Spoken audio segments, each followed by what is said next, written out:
약물을 사용하지 않고 몸을 만드는 사람. 제 기준의 내추럴은 평생 동안 약물을 단 한 번도 사용하지 않은 사람을 일컫습니다. 모든 참가자들은 증명을 위한 과정을 거치게 됩니다. 첫 번째, 혈액검사. 모든 참가자는 첫 번째 혈액검사와 두 번째 불시 혈액검사를 통해 남성 호르몬과 LH, FSH 호르몬 수치를 비교, 이를 통한 약물 사용 여부를 판단합니다. 두 번째, 도핑 테스트. 모든 참가자는 일정을 공지하지 아니한 불시 도핑 테스트를 통해 약물 사용 여부를 판단합니다. 혹여 추가적인 불시 도핑 테스트 진행을 원하는 시청자가 있을 시 테스트 비용을 지원받아 원하는 일정의 테스트를 진행하고 이에 양성 반응이 나올 시 비용을 돌려받습니다. 세 번째, 제보를 통한 증거 수집. 모든 참가자에 관한 제보를 받습니다. 제보는 wns04110506gmail.com으로 보내주시면 되며 확실한 증거와 함께 제보를 해주신 분께는 200만원의 포상금이 지급됩니다. 모든 참가자는 이 테스트에 성실할 것임을 약속하고 가짜 내추럴이 이미 밝혀질 시 그 또한 영상으로 제작될 수 있음을 동의하며 서약서를 작성합니다. 가짜 내추럴 네 번째 참가자는 김영빈 선수입니다. 키 176cm, 비시즌 체중 103kg, 대회 체중 80kg, 운동 경력 약 10년, 훌륭한 사이즈와 압도적인 컨디셔닝, 그리고 그 중에서도 눈에 띄게 발달된 혈관으로 논란에 오른 김영빈 선수. 많은 분들께서 유독 도드라지는 두터운 혈관과 타 선수분과의 운동 영상에서 비춰진 모습 중 눈에 띄게 차이나는 땀의 분비량, 그리고 다이어트 중임에도 피부를 뚫고 나오는 볼륨감과 컨디셔닝 등을 언급하며 약물 사용자가 아니냐는 의혹을 제시해왔습니다. 과연 네 번째 참가자 김영빈 선수는 내추럴일까요? 아니면 거짓말쟁이 가짜 내추럴일까요? 가짜 내추럴 여덟 번째 이야기 지금 시작합니다.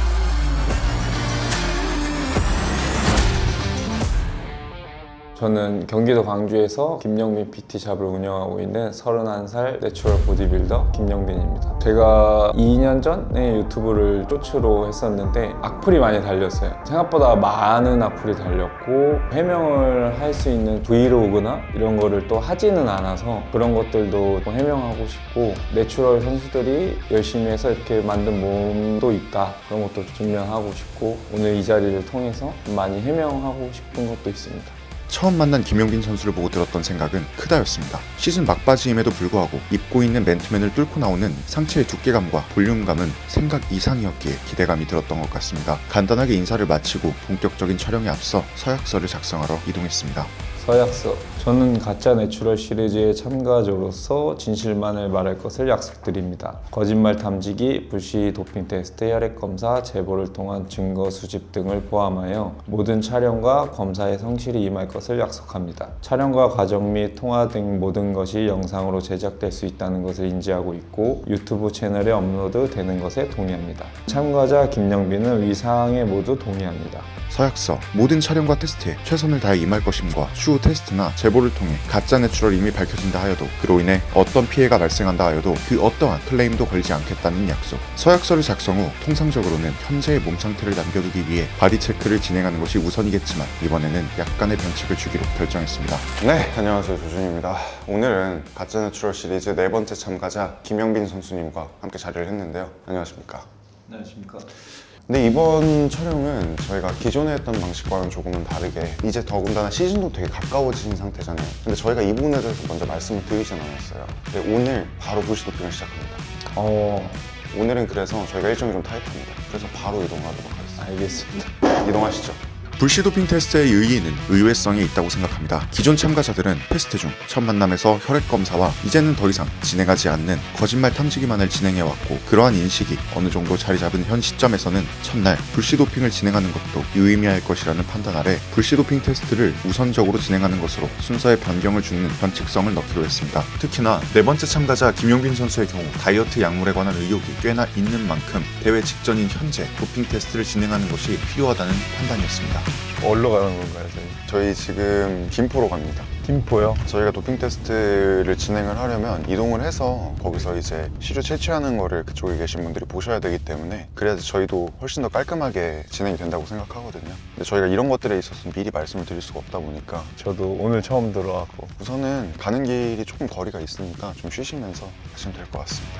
저희는 더욱 공정한 도핑 테스트를 진행하기 위해 제3자의 소관 아래 시료 채취가 가능한 김포로 이동했습니다. 저기 혹시 가면 네. 어떤 거 하는 건가요? 일단 도착을 하면은 도핑 테스트를 진행합니다. 소변 검사, 혈액 검사 이따가 서울 가서 다시 할 거고, 아, 다시 또 서울로 가요? 그러니까 오늘 일정 말씀드리면 지금 김포에 소변 검사 진행하고 서울로 가서 이제 혈액 검사 진행하고요. 그다음 다시 센터로 가서 이제 좀 이런 거 저런 거 얘기하는 시간을 좀 갖는 거. 이날의 일정은 우선적으로 김포로 이동하여 도핑 테스트를 진행하고 그 후 다시 강남으로 이동해 혈액 검사를 진행 후 다시 센터로 돌아가 바디 체크와 논란에 관한 이야기 그리고 타임라인을 확인하는 시간을 갖기로 했습니다. 지금 12시쯤 돼서 도착하면 저 밥 좀 먹어도 되나요? 괜찮습니다. 그럼 도착해서 식단 간단하게 하고 시작하시죠. 도착 직후 도핑 테스트를 진행하기에 앞서 대회가 코앞인 김영빈 선수의 요청으로 식단을 하는 시간을 갖기 위해 편의점에 들러 한숨 돌리기로 했습니다. 식단을 마무리하고 드디어 도핑 테스트를 진행하기 위해 이동했습니다. 안녕하십니까. 한 분 하세요? 네, 오늘 한 분입니다. 오늘 날짜랑 밑에 성함 서명하시면 돼요. 저희가 진행하는 도핑 테스트에 대해 조금 더 디테일하게 설명드리겠습니다. 현재 진행되는 도핑 테스트는 WNGP 단체에서 진행하는 도핑 테스트와 동일한 도핑 테스트이며 WNGP는 지금껏 수많은 약물 사용자들을 검거했던 단체로서 내추럴 보디빌딩을 추구하는 단체입니다. 내추럴 대회인 WNGP는 출전자들 중 입상자에 대한 테스트와 랜덤 지목 도핑 테스트 등으로 인해 약물 사용 여부가 드러날 시, 즉 가짜 내추럴임이 드러날 시 운동의 모든 것 사이트 및 SNS의 박제, 출전 평생 금지, 입상 박탈, 상금 몰수 등 타 단체 대비 가짜 내추럴에 관해 굉장히 철저한 모습과 수많은 사례를 통해 신뢰도가 높다는 사실을 확인하고 증명 시리즈를 진행하면서 도움을 받았었고 현재 가짜 내추럴 시리즈까지 도움을 받고 있는 상황입니다. 현재 WNGP의 도움을 받아 저희가 진행하는 도핑 테스트는 국내 한국과학기술연구원 이른바 키스트에서 진행되는 테스트이며 현재 진행 가능한 가장 신뢰성이 높은 도핑 테스트라 봐도 무방하다고 생각합니다. 저희는 도핑 테스트에 필요한 서류들을 작성 후 제3자의 참관 아래 치료, 즉 소변을 채취하기 위해 이동했습니다. 소변 검사 하실 건데 지금 화장실 가실 수 있으세요? 네, 많이 급합니다. 가시죠. 소수분 직접 뜯으시고요. 여기 보시면 90ml 있어요. 여기 맞춰서 시료를 채취하는 과정은 원테이크로 촬영하였으며 참관자, 저 이렇게 두 사람이 지켜보는 아래 진행되었습니다. 신뢰도를 위해 시료를 밀봉하는 과정까지 모든 것은 원테이크로 진행되었기에 조금은 지루하더라도 양해해 주시면 감사하겠습니다.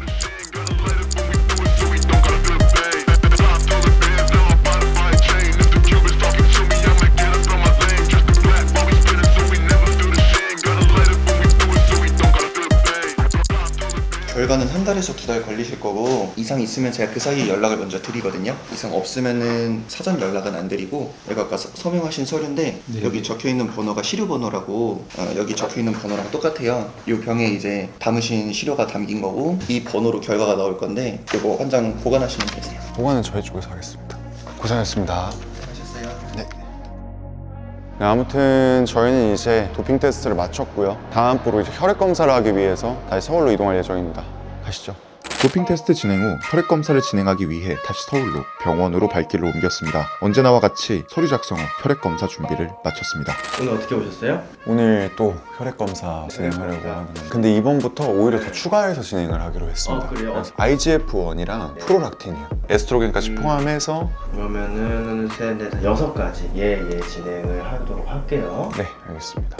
저희는 이 코치님의 조언을 통해 몇 가지 수치를 추가 검사하기로 결정했습니다. 기존의 남성 호르몬 LH, FSH, 에스트로겐 검사를 포함해 추가적으로 진행하기로 결정된 호르몬은 IGF-1과 프로락틴입니다. IGF-1은 인슐린 유사 성장인자로서 성장기에는 세포 증식의 촉진과 관련해서 중요한 역할을, 성인에게는 신진대사에 효과가 있다고 알려진 물질이라고 합니다. 프로락틴은 뇌하수체 전엽의 산호성 세포에서 분비되는 호르몬으로 황체 자극, 전립선과 정낭의 발육을 촉진시키는 역할을 하는 물질이라고 합니다. 저희는 의사 선생님과 추가 검사에 대한 대화를 마치고 혈액 검사를 진행 후 몇 가지 저 개인의 궁금증과 논란 그리고 타임라인에 대한 이야기를 나누기 위해 센터로 발길을 옮겼습니다.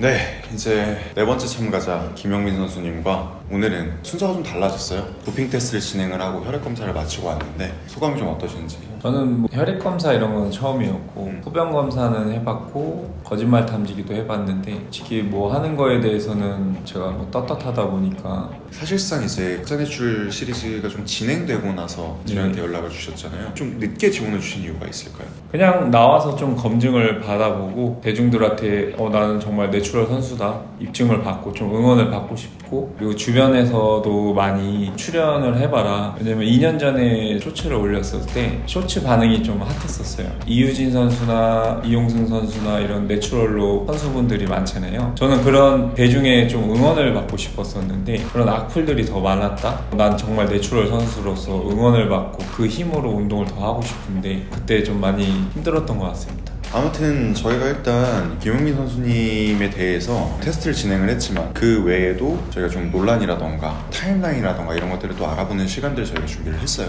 그래서 일단 첫 번째 저희가 항상 거쳐가는 과정인데 김용민 선수님께서 내추럴빈이라는 이름으로 활동을 많이 하셨잖아요. 네네네. 네, 그 부분에 있어서 저희가 논란들에 대해서 조금 조사를 해왔습니다. 그래서 그 부분 보면서 이야기를 좀 나눠보도록 하겠습니다.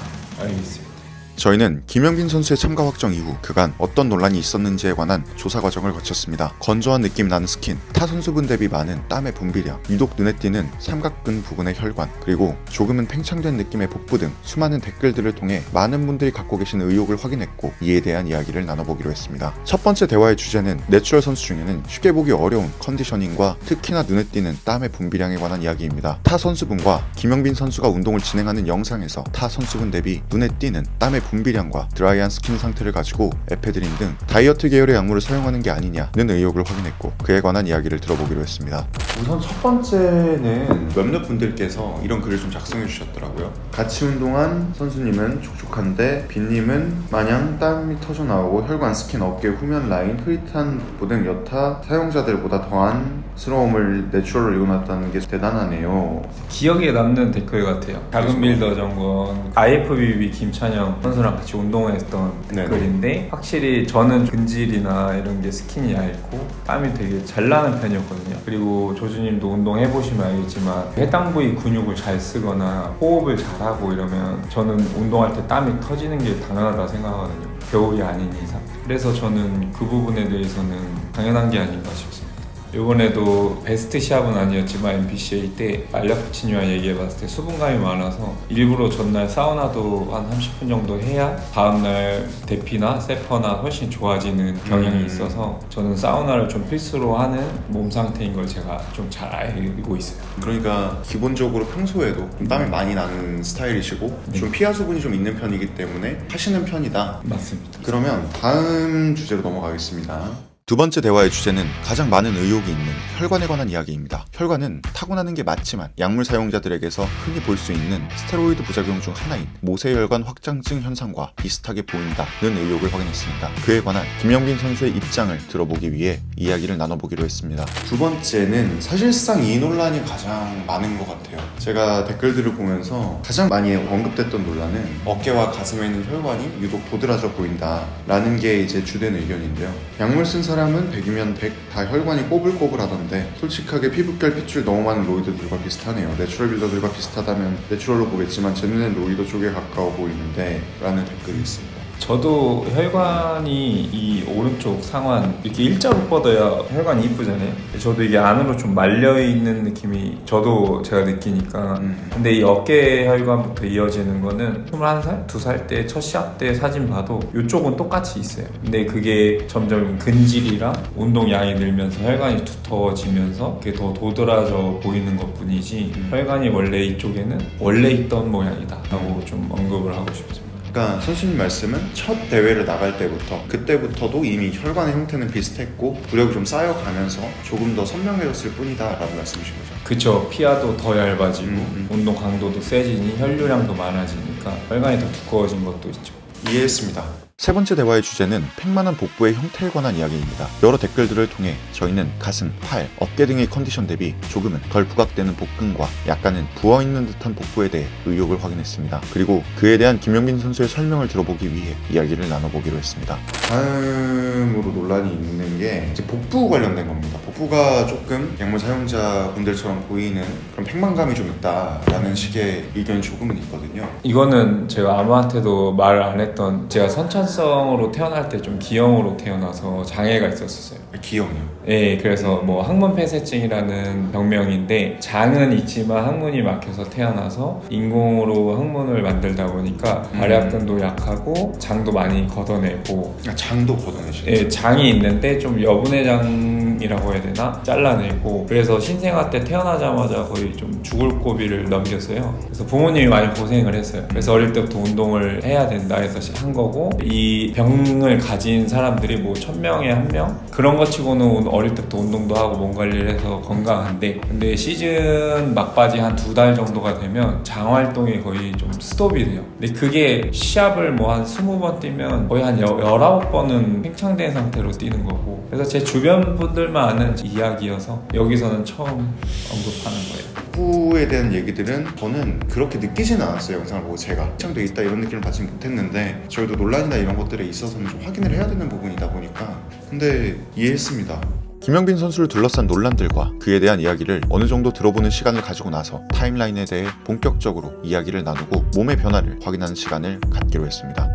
타임라인을 좀 살펴보는 시간을 가지려고 하는데, 처음 운동을 시작하셨던 게 그럼 몇 살 때이신 거죠? 운동은 어릴 때부터 꾸준히 해왔고요. 초등학교 때부터 태권도, 합기도, 무에타이, 체대 입시. 헬스라는 거는 체대 입시할 때 학교에 체육관이 있어서 맨몸 운동 위주로 많이 하긴 했는데, 거의 랩다운이랑 뭐 벤치프레스 그런 정도만 했어요. 지금 여기 고등학교 때 사진이 있네요.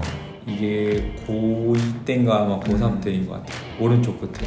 그래도 가슴이랑 이런 데가 꽤 볼륨감이 있네요. 딱 그 느낌 그대로 커진 것 같습니다. 푸시업을 되게 많이 했던 것 같아요. 그때는 20살 때 대학교 가서 그 OT 장기자랑 사회체육학과다 보니까 다 동기들이에요. 근데 저보다 확실히. 몸이 좋아요. 20살 때도 그래도 운동을 좀 어느 정도 하셨었고, 이때까지는 헬스를 막 전문적으로 하시거나 이런 건 아니었던 거죠? 그쵸.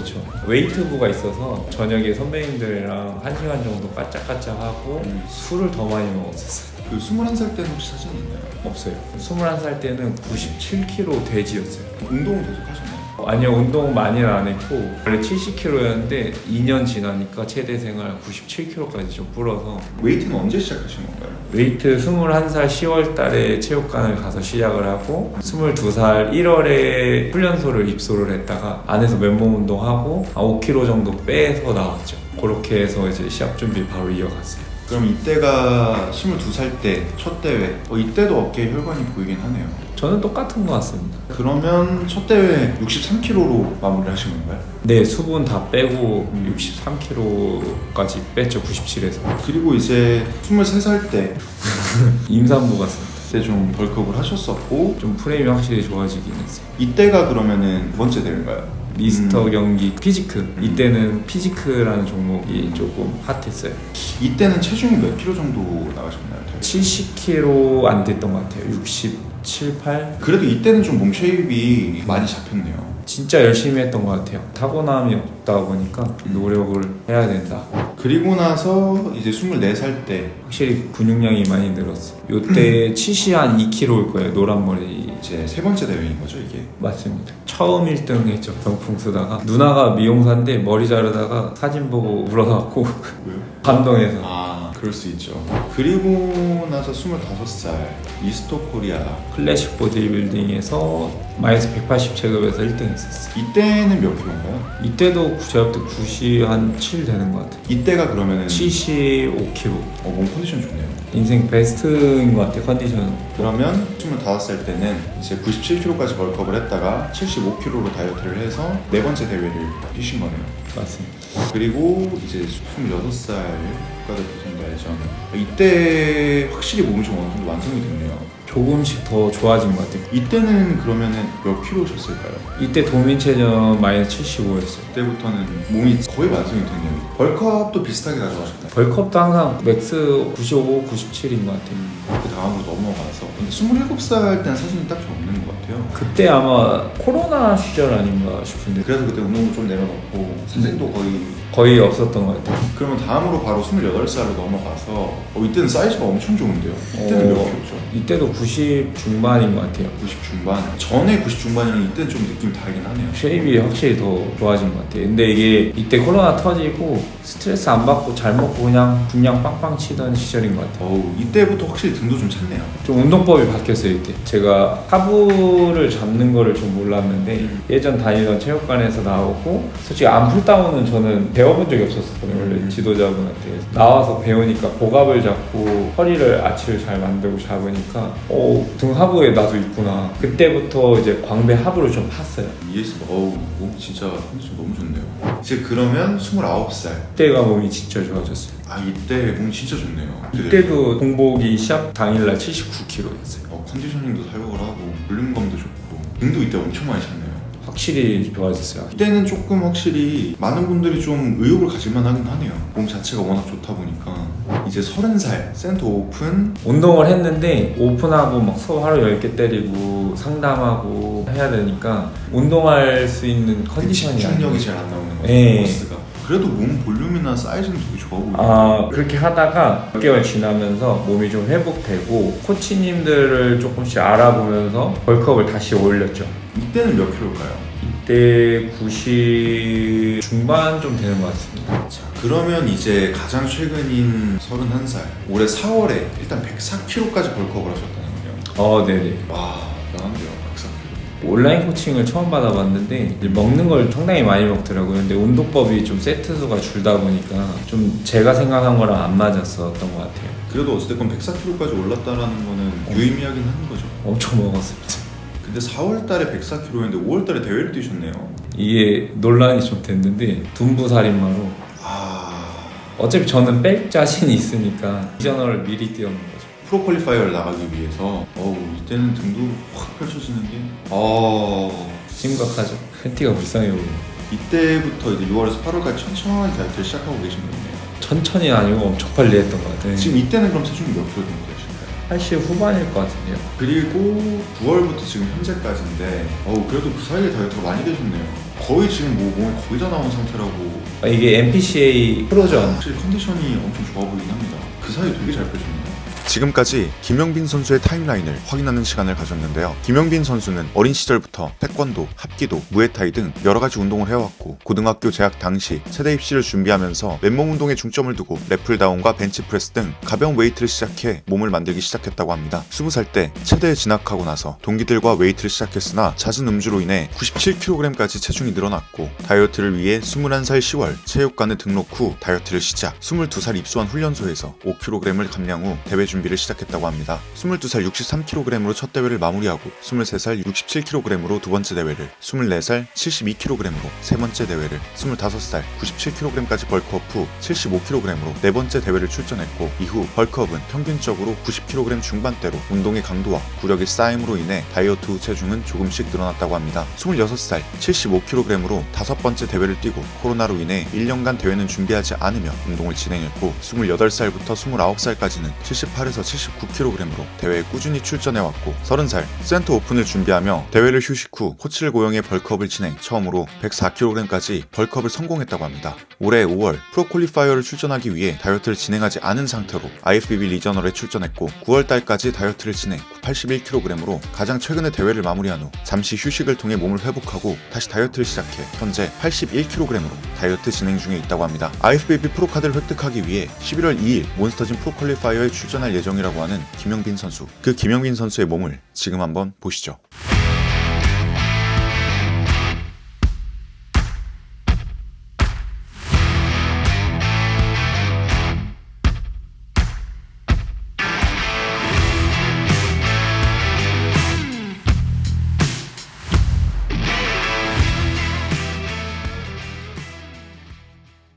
이렇게 가짜 내추럴 네 번째 참가자 김영빈 선수와의 첫 번째 만남이 마무리되었습니다. 이번 만남을 통해 그를 둘러싼 논란에 관한 이야기와 그에 대한 김영빈 선수의 생각 그리고 타임라인에 관한 이야기를 나눌 수 있었고 첫 번째 혈액 검사와 다이어트 약물에 초점이 많이 잡혀있는 김영빈 선수인 만큼 대회 직전인 현재 불시 도핑 테스트도 진행을 했습니다. 그리고 추후 테스트를 진행하며 몸의 퇴보와 유지, 발전 등을 확인하기 위해 바디 체크를 진행해 주었고요. 앞으로 남은 과정들을 설명드리겠습니다. 그 전에 가짜 내추럴 시리즈의 기본적인 룰을 다시 한번 설명드리겠습니다. 1. 모든 참가자는 서약서를 작성하고 모든 사항에 동의한 상태로 진행한다. 2. 영상이 올라간 후 제보를 받고 확실한 증거와 함께 제보를 주신 분께는 200만 원의 포상금이 지급된다. 3. 불시 도핑 테스트를 진행한다. 일정은 사전에 공지하지 아니한다. 4. 추가적인 도핑 테스트를 원하는 사람이 있을 시 금액을 지불하고 날짜를 지정할 수 있다. 그리고 양성 반응이 나올 시 금액을 돌려받는다. 5. 혈액 검사와 바디 체크를 진행하고 추후 불시에 추가 혈액 검사와 바디 체크를 진행해 내인성 호르몬 수치를 확인하고 당시의 몸 컨디션을 체크해